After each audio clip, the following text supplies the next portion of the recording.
هايبر بقى ملحد. السلام عليكم ورحمة الله وبركاته. فيديو النهارده جاي احكي لكم قصة ان هايبر يوتيوبر اسمه هايبر بتاع ماينكرافت. جاي احكي لكم قصة اللي هو بقى شاذ، معرفش يعني ايه شاذ عنه معارف يعني. فجاي احكي القصة بتاعت هايبر. انا مش عامل الفيديو ده اللي هو مثلا عشان عايز ريتش، فالفيديو امبارح كان طالع ريتش وكل اتكلم عنه، فانا طالع اتكلم عنه عشان اخد ريتش.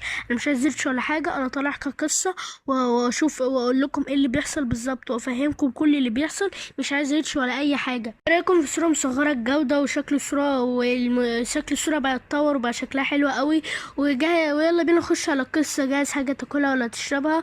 ويلا بينا. وانا نحكي لكم كده هو مين اليوتيوبر هايبر ده ومين ده اصلا.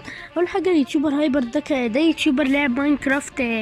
اللهم صل على النبي. عنده داخل على 2 مليون مشترك وكان بيعمل تحدياته حلوه قوي في ماينكرافت وكمان كانت اللهم صل على النبي مشاهداته كانت بتجيب فوق 2 مليون مشاهده. كانت مشاهداته يعني كويسه جدا. وكمان كان هو مثلا في نص التصوير حل صحابه وقفوا يلا عشان نقوم نصلي. وكان متدين قوي. جه في فجاه في سنه 2025 بدأ يقطع على قناته. وبعدها دخل في سيرفر كان اسمه USMB. ده سيرفر امريكي بتاع ماينكرافت. فهو من ساعه ما دخل السيرفر ده نسي صحابه ونسي كل اللي كان بيصور معاهم، وبقى في السيرفر الامريكي ده على طول وما عادش بيرد على صحابه. من ساعه ما دخل بدأ ينشر في بوستات غريبه. هو بوستات طبعا حاجات تبع السيرفر، بس حاجات تشبه اللي هو الشاذ والالوان والحاجات دي.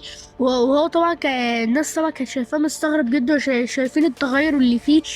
تغير يعني انت بس عشان تتغير مثلا بتقعد شهر ولا حاجه، ده اتغير في اقل من دقيقه.